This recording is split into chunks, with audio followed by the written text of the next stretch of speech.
Atos 2, de 42 a 47, é o texto que vai servir de base para a nossa reflexão bíblica dessa noite, e o texto diz assim: E perseveravam na doutrina dos apóstolos, e na comunhão, e no partir do pão, e nas orações.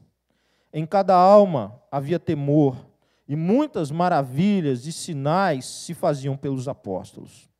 Todos os que criam estavam juntos e tinham tudo em comum. Vendiam suas propriedades e fazendas e repartiam com todos, segundo cada um tinha necessidade. E perseverando, unânimes, todos os dias no templo e partindo pão em casa, comiam juntos com alegria e singeleza de coração, louvando a Deus e caindo na graça de todo o povo. E todos os dias acrescentava o Senhor à igreja aqueles que se haviam de salvar. Amém. Amados, esse pequeno texto que lemos narra e explica para nós um pouco de como viviam os primeiros discípulos do Senhor Jesus. Como viviam aqueles que foram visitados pelo Espírito Santo de Deus, aqueles que foram batizados pelo Espírito Santo de Deus. Como é o começo da igreja. Quando nós olhamos lá para a origem, para o início da igreja, como que aquelas pessoas viviam? E esse texto é bastante rico, irmãos. E muito mais do que revelar para nós como que aquelas pessoas viviam, ela é um modelo de como nós deveríamos viver. Nós também, crentes no Senhor Jesus, também discípulos de Jesus, também visitados pelo Espírito Santo de Deus, batizados pelo Espírito Santo de Deus. Uma vez dirigidos pelo Espírito de Deus, como que deve ser a vivência da igreja, dos que creram? Em primeiro lugar, eu quero destacar que havia perseverança no ensino. No versículo 42, o texto começa dizendo: e perseveravam na doutrina dos apóstolos. E é interessante lembrar que Jesus havia dito aos discípulos, antes deles subir, que eles deveriam ensinar as pessoas, que aqueles que crescem fossem batizados, e já haviam sido batizados. Pedro havia discursado, ele havia pregado. Pedro havia pregado, é para quebrar a língua do camarada. Pedro havia pregado. Pedro havia pregado, e 3.000 almas se convertem, eles são batizados, cumprindo o quê? A orientação de Jesus, que aquele que cresce fosse batizado. Mas eles precisavam ser ensinados a guardar todas as coisas. E isso dá uma ideia, e a essência dessa ordem de Jesus é um ensino por repetição. Você vai falar, mas ensino por repetição é chato. Não é legal, não é agradável. O ensino tem que ser agradável, tem que ser lúdico, a gente precisa gostar para poder aprender. E essa é um grande confronto que fica, né? A pessoa, a partir dessa visão, ela tem muita dificuldade de ser perseverante no estudo, porque nem sempre o estudo é tão legal assim. Nem sempre nós conseguimos tornar o ensino, nem sempre, tão cativante assim. Será que isso valeria para as coisas de Deus? Será que isso valeria para nós? Por que a gente estuda a Bíblia? Por que a gente lê a Bíblia, ou deve meditar, ou deve ler, deve estudar? Para quê?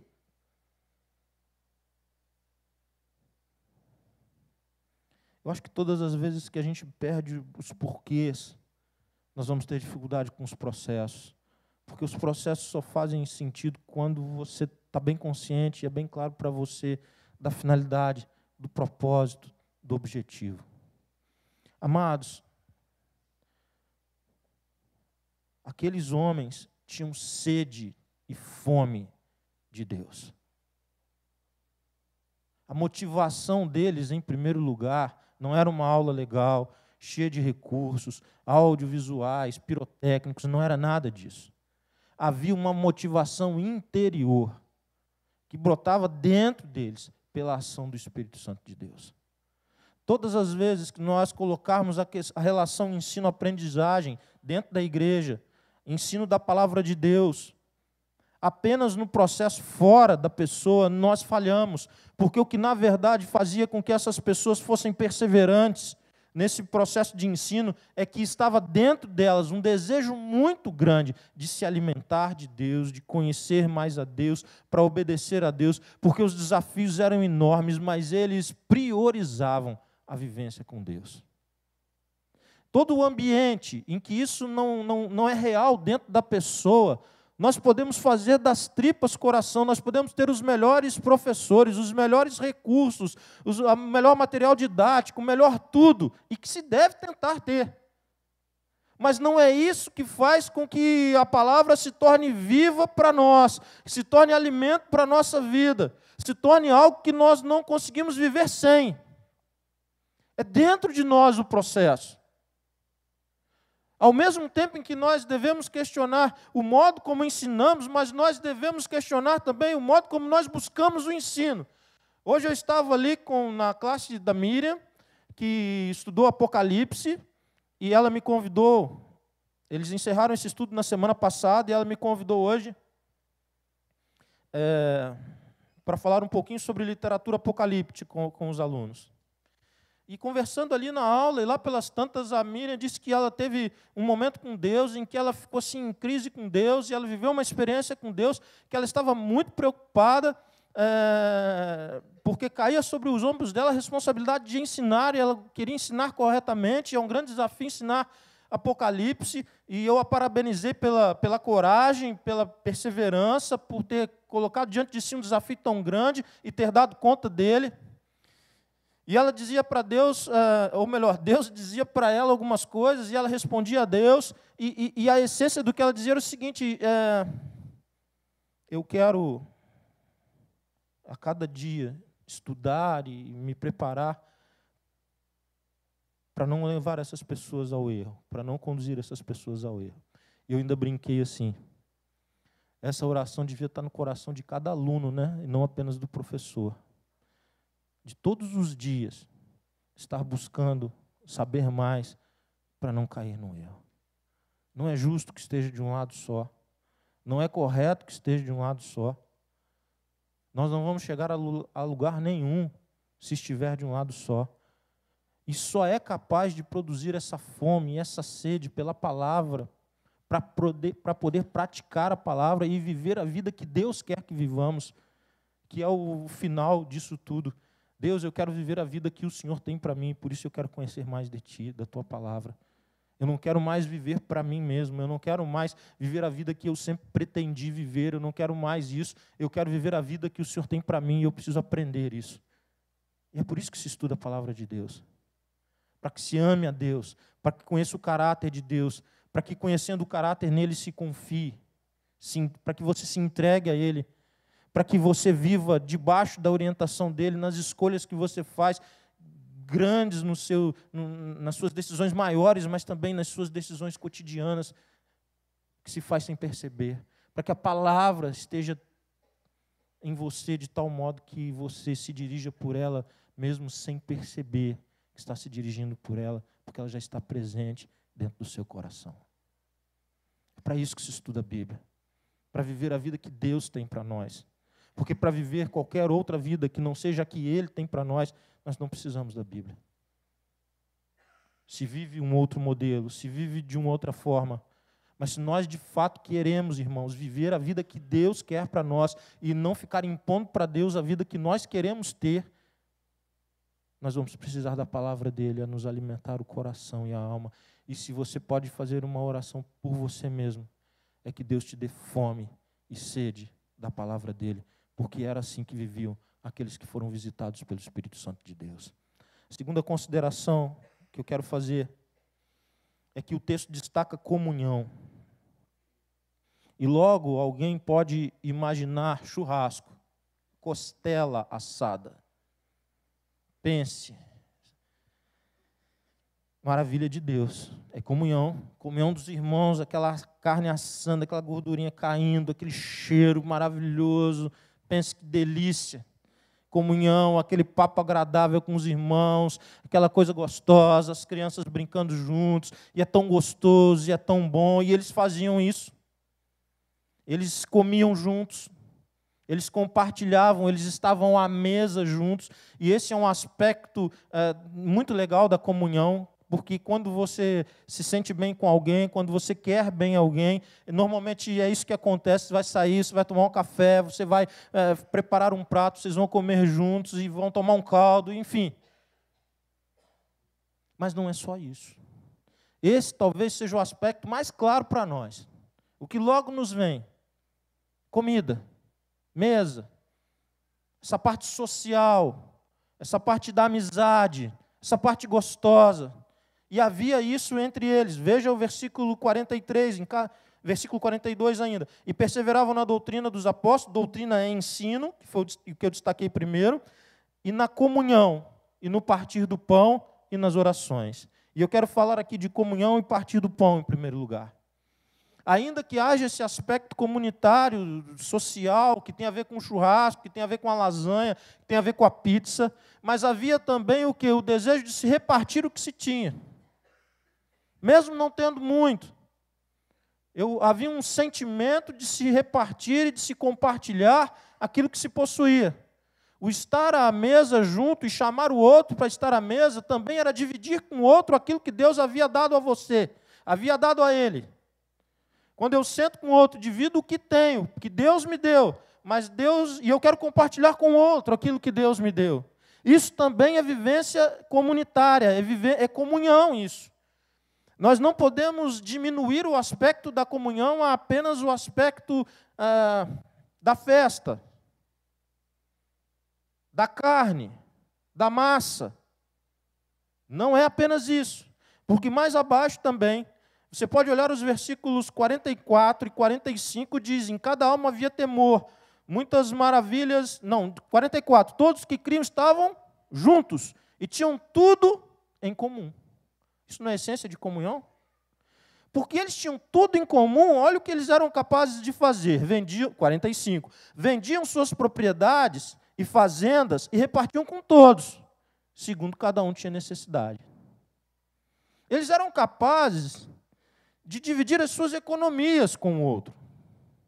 Eles eram capazes de vender aquilo que era propriedade particular, pessoal e familiar de cada um, para dividir com o outro, por causa da necessidade do outro.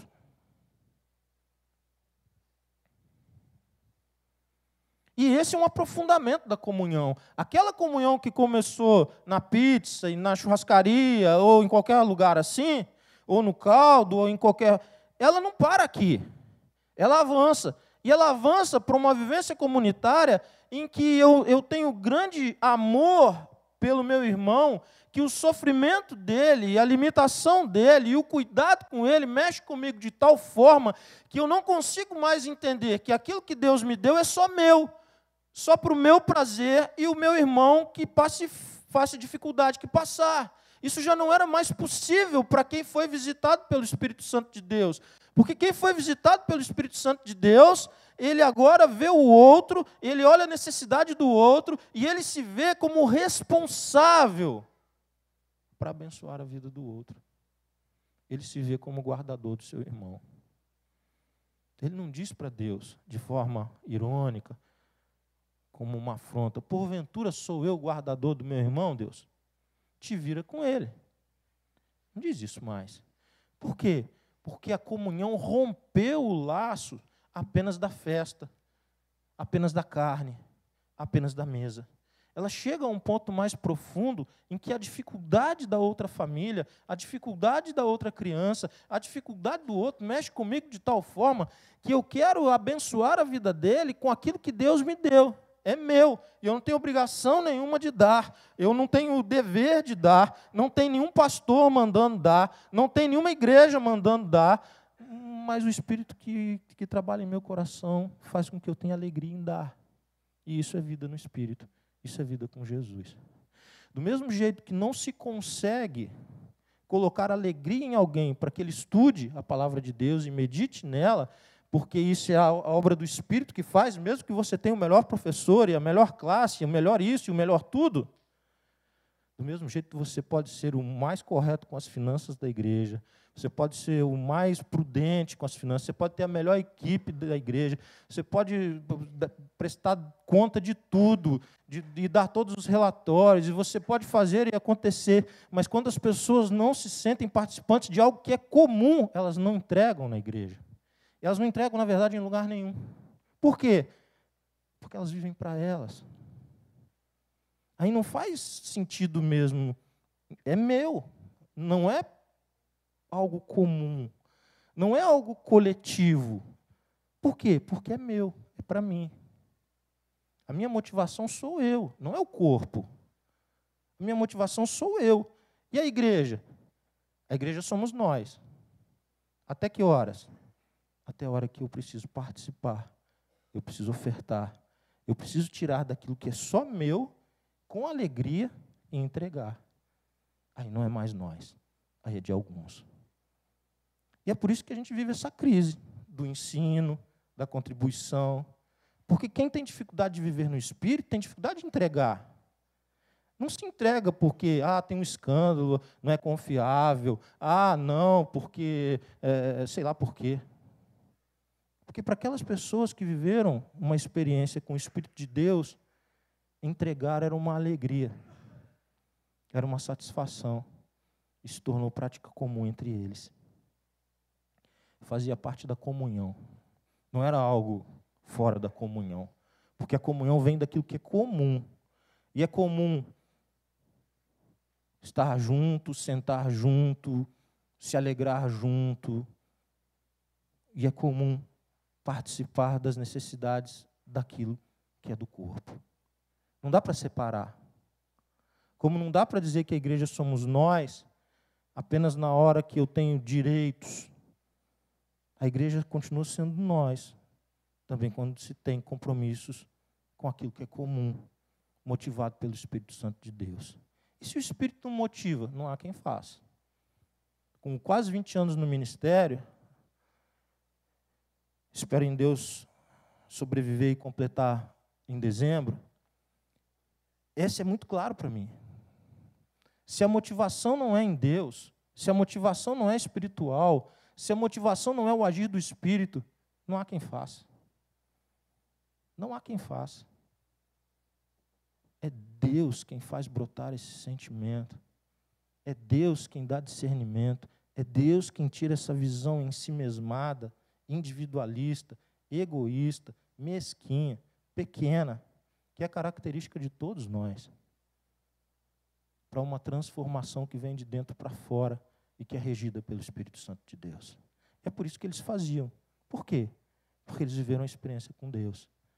Quem vive uma experiência com Deus, quem vive no Espírito, isso faz sentido para ele.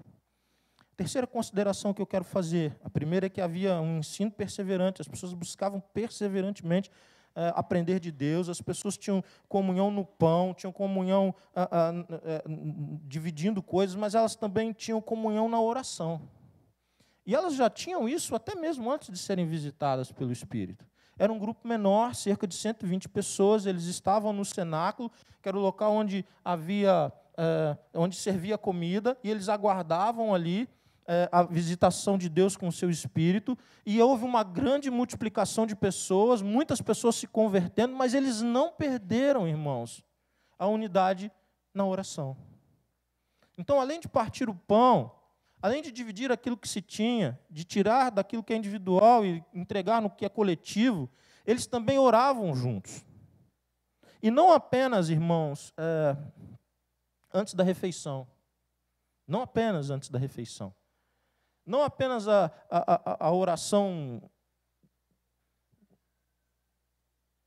das horas marcadas. A vida em comum, quando você se preocupa com o outro, quando você tem o outro em mente, quando você não tem apenas as suas necessidades, mas as necessidades das outras pessoas, você sente desejo e sente responsabilidade de orar por ela. Assim como você sente responsabilidade de contribuir com ela, você sente também a responsabilidade e a alegria de ser um instrumento na vida dela através de oração. E a igreja, que é visitada pelo Espírito Santo de Deus, ela então tem oração como algo natural para ela, como parte da sua vivência. E ela não depende tanto, assim como o ensino não depende tanto de uma coisa assim tão sofisticada, assim como a contribuição não é como um parto, assim, parece que vai parir um porco espinho para poder que haja uma contribuição, assim também, quando há o mover do Espírito, a oração passa a ser natural, prazerosa, cotidiana, presente, constante, com significado. Porque assim como a gente tem dificuldade de parar para ler a Bíblia, parece chato, dá sono. Assim como a gente tem dificuldade de contribuir, porque parece que as nossas necessidades sempre estão primeiro, a gente também vai ter dificuldade para orar. E é difícil. E a mente não vem, a mente pensa em coisas, e pensa no jogo, e pensa na política, e pensa um monte de coisa. E aí começa, e aí o sono vem, e aí você pega, você está dormindo, mas quantas horas? Parece que eu estou aqui há muito tempo, mas tem 5 minutos. E aquela luta, e essa luta é o quê? É espiritual, filho. Não é apenas física porque você está cansado. Você pode acordar, tomar um banho gelado e querer orar. E dormiu de novo. Por que dormiu de novo? Mas não estava desperto? Estava. Porque isso é espiritual, querido.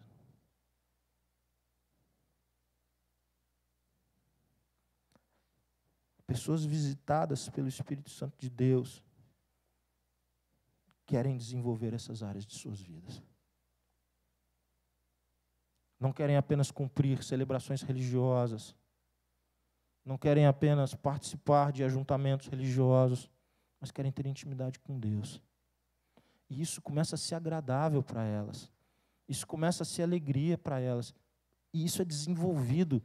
Ninguém começa a 1000. Ninguém dá o 1000º passo sem dar o primeiro. Ninguém caminha uma grande jornada sem o primeiro passo. Mas pessoas movidas pelo Espírito de Deus vão nessa direção. Havia nelas também temor. Em quarto lugar, temor. É o que o texto nos diz. Em cada alma havia temor. Versículo 43. Por que havia temor? Porque havia muita consciência da autoridade, do poder de Deus. Amados, nós vivemos um tempo em que nós estamos tentando domesticar Deus. Eu não sei se vocês têm essa percepção. Nós queremos, assim, tratar Deus quase que como um igual a nós. Quase como um igual.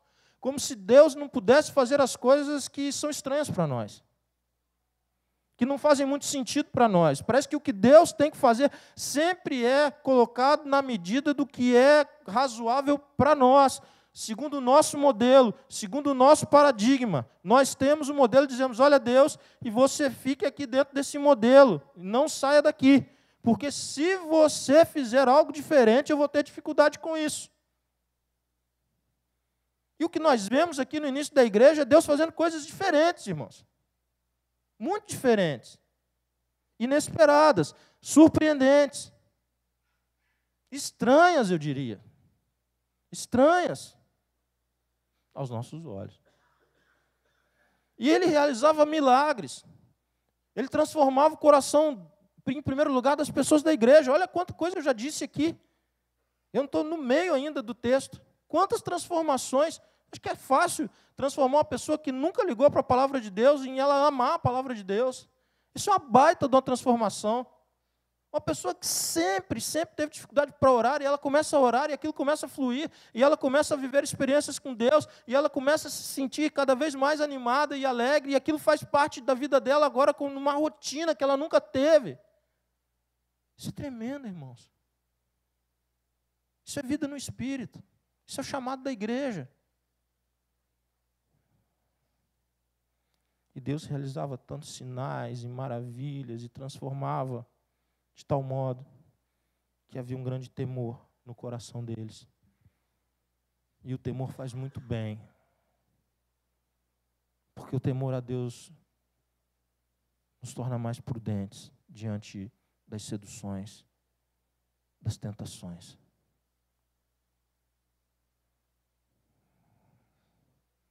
Se você educa ou educou crianças, você sabe bem disso. Muitas vezes as crianças são encorajadas por motivações positivas. E as motivações positivas têm grande valor. E elas fazem porque elas vão ter algum tipo de recompensa. Mas tantas outras vezes elas são freadas pelo temor que ela tem de uma consequência negativa. E isso as livra de muitos males. E é assim conosco também. Então, mas nós vivemos numa época como que se Deus não pudesse ser temido. Ele só pode ser amado, admirado. Por quê? Porque ele é bonzinho. Então, se a gente tem Deus como bonzinho, um pai bonzinho, eu não posso temê-lo. Mas esse é o nosso modelo. Não é o que a Bíblia está dizendo. Diz que eles, visitados pelo Espírito, eles tinham temor de Deus. Isaías, no Antigo Testamento, ele foi visitado por Deus. Lá no capítulo 6 de Isaías, na sua visitação, esse é um texto claríssimo a respeito disso. Quando ele vê Deus, quando ele é visitado por Deus, uma das coisas que mais ficam claras para ele é que ele estava perdido. Ai de mim, estou perdido. Por quê? Porque eu sou pecador. E eu habito no meio de pecadores. Tem pecado em mim, tem pecado ao meu redor, e eu estou diante de um Deus santo. E isso causou, não foi pouca coisa não, irmãos, profundo temor na vida de Isaías. E é o que a igreja vivia. Gente visitada pelo Espírito de Deus, vive também no temor do Senhor. Quinto, 46. Volta a ideia de perseverança, de unidade, de partir do pão, de oração, mas revela alguma coisa a mais aqui no 46. Que aquilo que eles viviam juntos era vivido com alegria e simplicidade.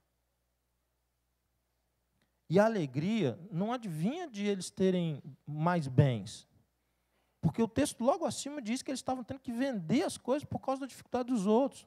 Não era um tempo de fartura, não era um tempo de promoção, não era um tempo que as coisas estavam acontecendo, que humanamente alguém pudesse falar, nossa, como é bom andar com Jesus, ele era pobre e ficou rico. Não, as pessoas perdiam por estarem com Jesus. As pessoas tinham menos porque estavam com Jesus.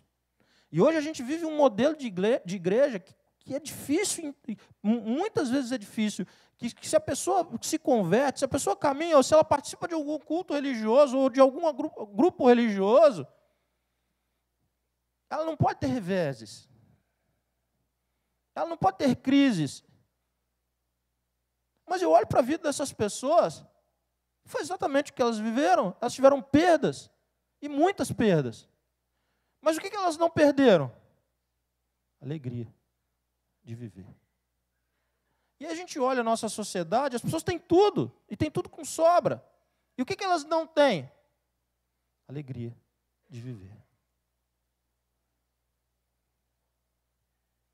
É um mar de murmuração, de lamentação, de reclamação, de comparação, de insatisfação. Mas quando as pessoas são visitadas pelo Espírito Santo de Deus, elas têm o suficiente e elas têm abundância de alegria. Abundância de alegria. Elas têm alegria para dar e vender. Alegria para dar e vender, irmãos. Alegria para multiplicar na vida dos outros. E simplicidade, ou singeleza de coração. Igreja simples. O que é igreja simples, pastor? É uma igreja que não precisa de muito para adorar, para amar, para servir. Eles tinham um templo? Não, não tinham. Eles tinham banda? Não tinham. Eles não tinham nada disso, irmãos. O que eles tinham, pastor? Eles tinham uma profunda experiência com Deus. E isso trazia temor, trazia alegria, e eles não precisavam ficar inventando moda, criar energias, criar coisas, criar atmosferas para falar, nossa, hoje foi uma bênção, né? Teve o pregador famoso, teve a banda tal, teve o cantor tal. Bastava eles ser igreja, reunida, que compartilhava e que orava. Isso é a simplicidade da igreja. Ela não depende daquilo que está fora. Por quê? Porque a alegria dela é estar junto, debaixo da graça do Senhor dela.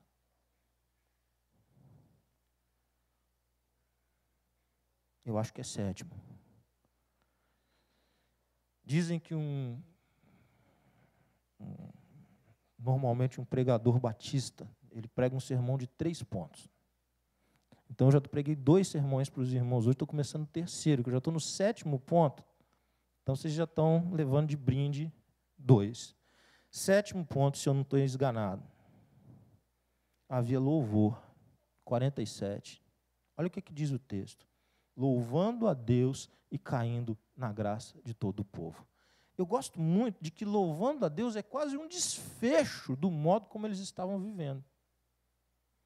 Porque quando eu olho para a igreja desse tempo, a primeira coisa que a gente vê é o quê? É a ideia do louvor. E normalmente é um louvor congregacional dirigido por um grupo.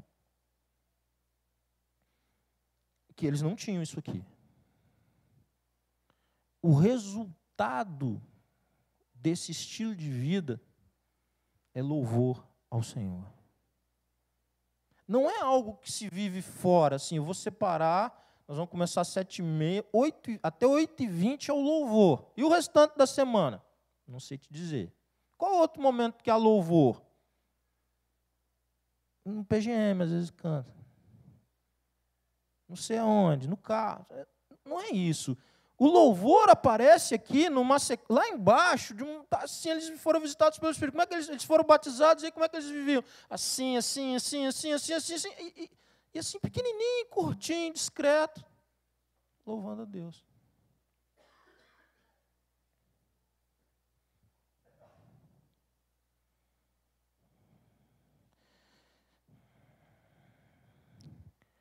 Não dá para a gente viver um evangelho conforme a Bíblia ensina, se nós imaginarmos que louvor e adoração é uma coisa à parte do que a gente faz os 7 dias da semana. Não é. Nunca foi. E nunca será. Na verdade, o ajuntamento para cantar louvores deveria ser o resultado dessa vivência todos os outros momentos da semana. E porque a gente está vivendo tudo isso na semana, que é viver no Espírito, é maravilhoso poder estar junto e na simplicidade do encontro celebrar o Senhor. Na simplicidade do encontro, agradecer as bênçãos da semana. Na simplicidade do encontro, agradecer por Jesus, agradecer pela salvação, agradecer por esse renovo que o Espírito traz todos os dias. Porque quem está cheio do Espírito, quem está visitado pelo Espírito, não precisa de muito. O louvor lhe salta, o louvor lhe vem, ele se pega com expressões de louvor e honra e adoração ao Senhor, mesmo que não haja banda, mesmo que não haja momento, mesmo que não se mande ficar de pé, mesmo que nada. Então, de novo, como todos os outros itens, você pode ter a melhor banda, você pode ter a melhor música, você pode ter a melhor iluminação, você pode ter a melhor acústica, você pode ter o melhor tudo, mas se as pessoas não têm gana, vontade e amor a Deus, e se o coração não está aquecido, a gente corre o risco de ter isso tudo. E, na verdade, não ter nada.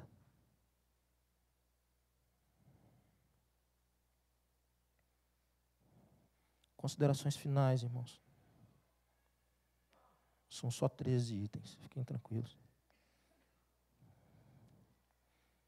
Eu falei muito do que a igreja fazia. Mas eu quero fazer algumas considerações em que o autor... Você vai dizer, mas pastor, não é tudo que Deus está fazendo na igreja? É. Tudo isso não é nosso, não era deles, é Deus quem faz. Todas essas coisas que eu falei aqui é o agir do Espírito na igreja. Mas tem alguns elementos aqui que são atribuídos diretamente a uma ação especial e concreta, direta de Deus. Versículo 43. Sinais e maravilhas. Na versão que eu estou aqui. Em cada alma havia temor, muitas maravilhas e sinais se faziam pelos apóstolos.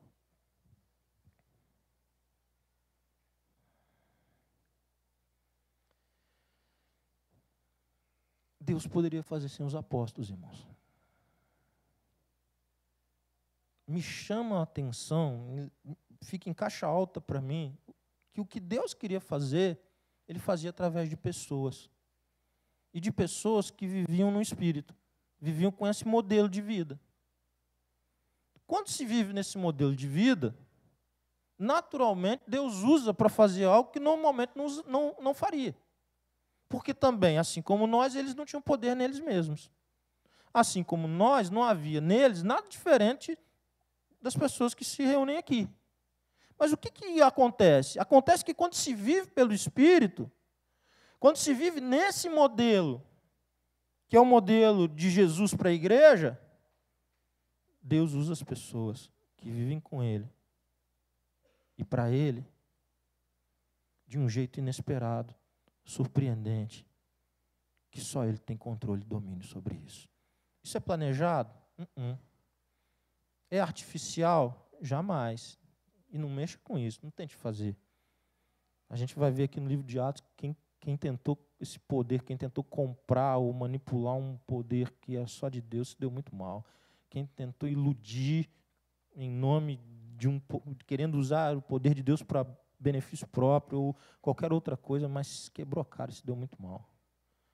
Mas quando se vive nesse modelo de vida, é possível ter a expectativa de que algo inesperado, novo, surpreendente, um sinal e uma maravilha, Deus vai fazer através das pessoas que vivem nessa direção.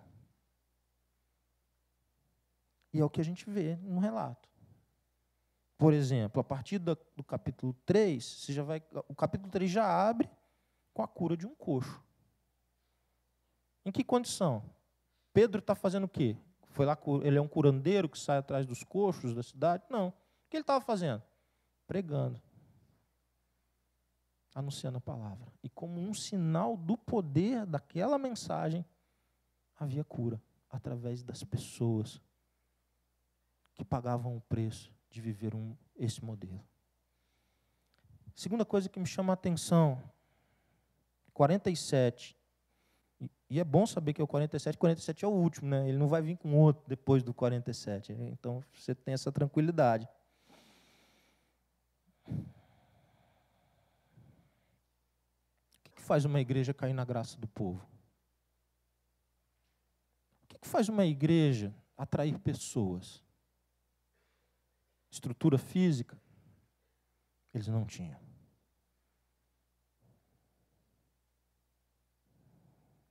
Confortos, instalações, eles não tinham. Muito tempo, assim, de caminhada, eles não tinham. Eles eram muito inteligentes, eles tinham feito pós-doutorado em Harvard.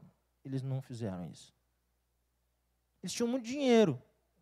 Então as pessoas vinham porque pobre sabe como é que é, né? Pobre, então eles vinham porque eles tinham dinheiro. Não era. O que faz uma igreja cair na graça do povo, gente?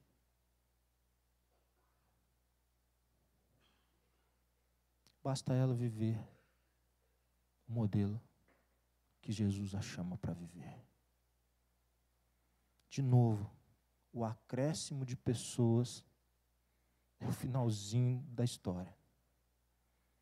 Caindo na graça do povo. E todos os dias, como eles viviam aquilo todos os dias acrescentava o Senhor à igreja aqueles que se iam salvar. gente nova, conversões, acontecia como resultado cotidiano de uma vida da igreja com Deus. Não era algo à parte, não era um evangelismo que se fazia aqui, ali ou acolá, não era a estratégia A, não era o modelo A, a metodologia A, não era isso. Porque a gente pode ter a estratégia A, a metodologia B, a gente pode ter assim, assado, fazer todos os treinamentos que pudermos fazer, e a todos os multipliques que pudermos ir. Nós podemos fazer isso tudo, mas se nós não tivermos vida no Espírito, isso é nada, irmãos. Isso é nada. É nada. Isso só faz sentido se a gente quer viver de fato como o Senhor nos chama para viver. Todas as vezes que um pastor batista histórico, tradicional, ortodoxo e conservador prega sobre essas coisas do Espírito, recai sobre ele aquela coisa assim. Ele está querendo avivar a igreja.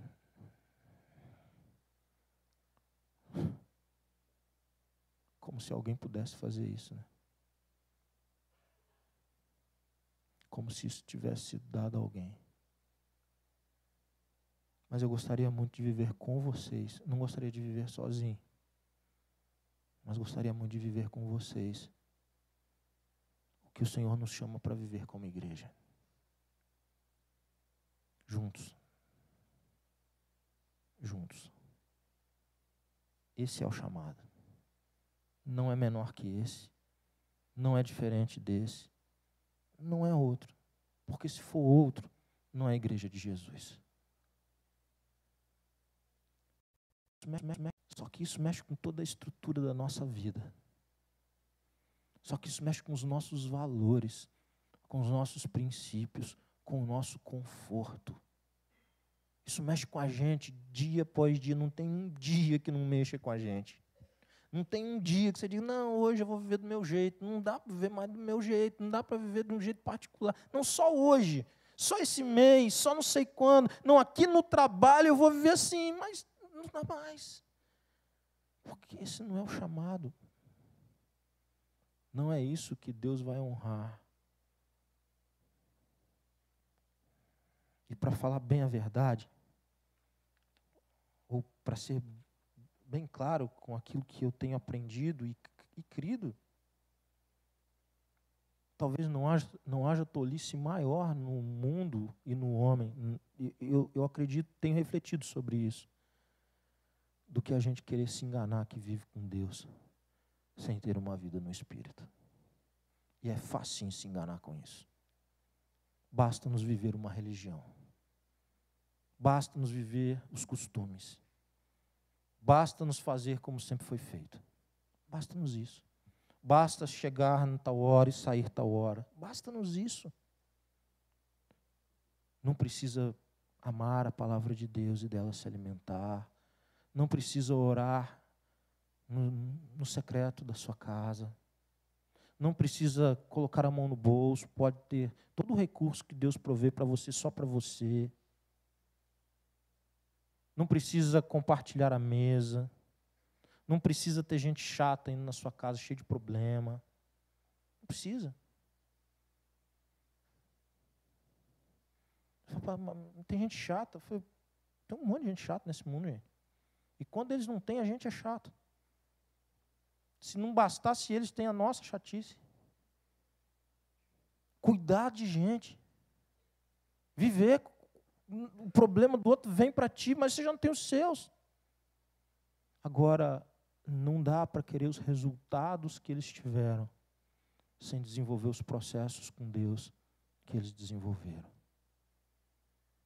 E eu quero pedir a Deus mais uma vez, e essa tem sido a minha oração: visita-nos, Deus, com teu Espírito, porque eu me sinto muito incapaz de produzir qualquer coisa no meio dessa coletividade, porque eu também preciso disso na minha vida. Se você quer orar comigo, baixe sua cabeça, feche seus olhos e vamos fazer juntos essa oração. Pai,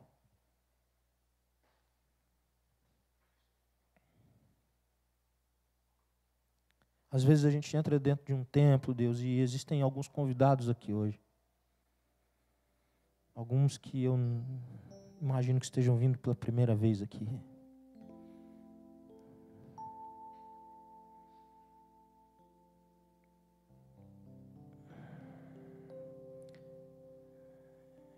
E talvez a gente, mesmo com tanto tempo, a gente pensa que uma religião vai resolver nosso problema, que um culto, que uma igreja vai resolver questões que estão dentro de nós, nos fazendo sofrer, nos amedrontando, nos trazendo insegurança, temores.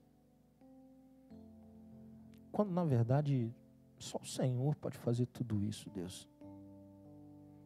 E o Senhor escolheu ter um povo nessa terra, Deus. Um povo que escolhesse viver de um jeito diferente. Que parecesse loucura para o restante da sociedade, mas que para eles faria muito sentido, Deus.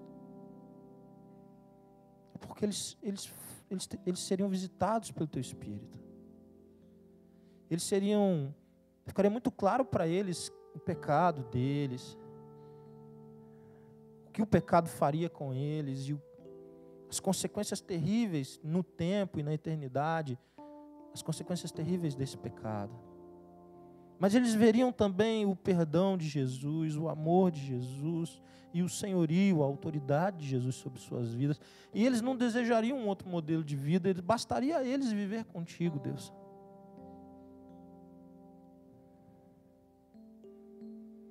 Deus, e hoje a gente olha para a igreja de um modo geral, Deus, e nós somos parte disso. Parece tão longe, Deus, tão distante, que quase que a gente fala assim, isso era só lá naquele tempo, não é para agora não. Como se o Deus daqueles dias não fosse o Deus de hoje. Como se o Espírito que visitou aquelas pessoas não fosse o Espírito que pode nos visitar agora. Como se aquelas pessoas fossem perfeitas de nascença, e não pessoas difíceis como nós aqui.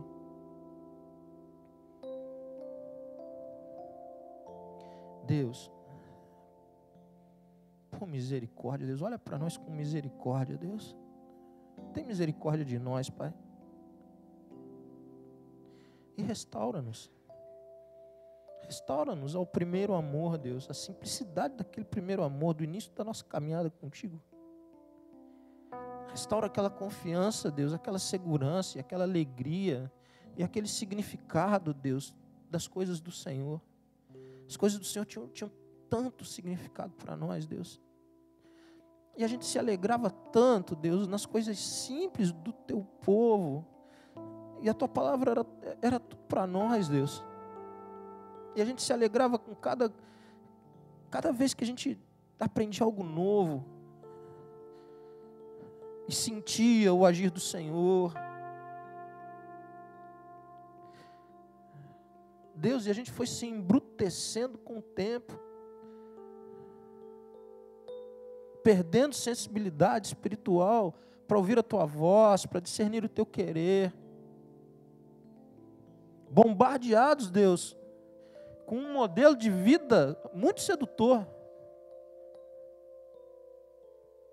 Em que as pessoas têm que ficar conquistando. Acumulando. Nós perdemos a referência do que é caminhar nos passos de Jesus e segui-lo.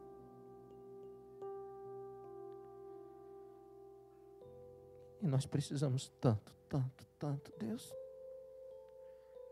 Mais do que o alimento, mais do que a água, mais do que qualquer coisa, Deus. Nós precisamos ser renovados pelo Senhor para sermos igreja de verdade.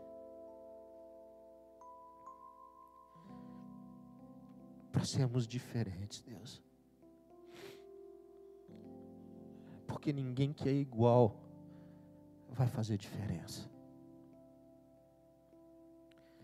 Ninguém que vive do mesmo jeito que o resto dessa sociedade vive vai fazer diferença em lugar nenhum, Deus. Faz-nos diferentes de novo, Deus. Faz-nos amar a Tua palavra, Deus.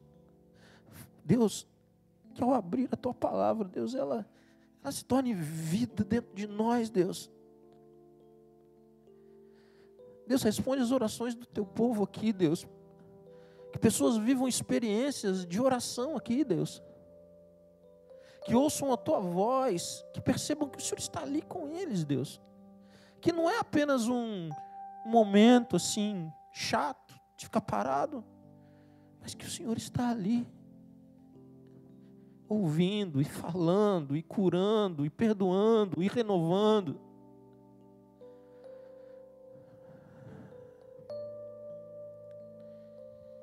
Faz essa obra, Deus, que só o Seu Espírito é capaz de fazer, para a Tua própria glória, Deus.